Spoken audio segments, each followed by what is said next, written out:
Bueno, pues me toca a mí despedir esta tercera gala del deporte aquí en la Casa de la Agricultura. En primer lugar, quería daros las gracias por haber asistido con esta pandemia que seguimos todavía teniendo. Gracias por haber estado llenando esas sillas, todos. Agradecer a Elena el esfuerzo que ha hecho para sacar este evento para adelante, a los organizadores deportivos, a todos que de una forma o de otra han hecho posible que esta gala haya salido para adelante, porque digo, con el tiempo que pasa, pues no es fácil hacer estos eventos y otros como estos. También decir, dar la enhorabuena a los galardonados, aunque cuando se hace lo que te gusta, pues lo haces de otra forma, ¿no? Lo haces distinto. Y además, bajo mi punto de vista, los deportistas, los que os gusta el deporte, sois privilegiados, no privilegiados, tenéis mucha suerte, porque el deporte es salud. Y muchas veces nos dicen los médicos que tenemos que hacer deporte. A los que no nos gusta algunas veces el deporte, pues nos obligan a hacerlo para tener salud.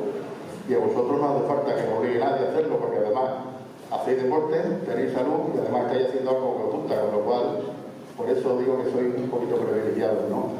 Daros enhorabuena a todos y que sigáis así. Y como bien ha dicho Elena, al año que viene os tocará otro, nos tocará otro. Nuestra idea es que todos los grandillanos que tengan algo con el deporte, pues tengan cabida en esta gala, ¿no? Que sigan pasando año tras año, pues todos por aquí, al ayuntamiento, por lo bien que lo estábamos haciendo. Yo le dije que, bueno, señora, que sí, muchas gracias, pero que lo mismo hay gente que no está de acuerdo con usted. Y me dijo, pues no lo entiendo. Digo, pues mire, lo va a entender ahora como se lo explique. Digo, ¿cuántos son ustedes en casa? Dice, 4. Digo, cuando tienen algún problema en casa, ¿se ponen de acuerdo para solucionarle? Dice, hijo, casi nunca. Pues si usted no se pone de acuerdo, 4 personas, para poner de acuerdo a 3.000 habitantes en Jarandilla, pues es complicado. Muchas gracias y que el año que viene nos vemos.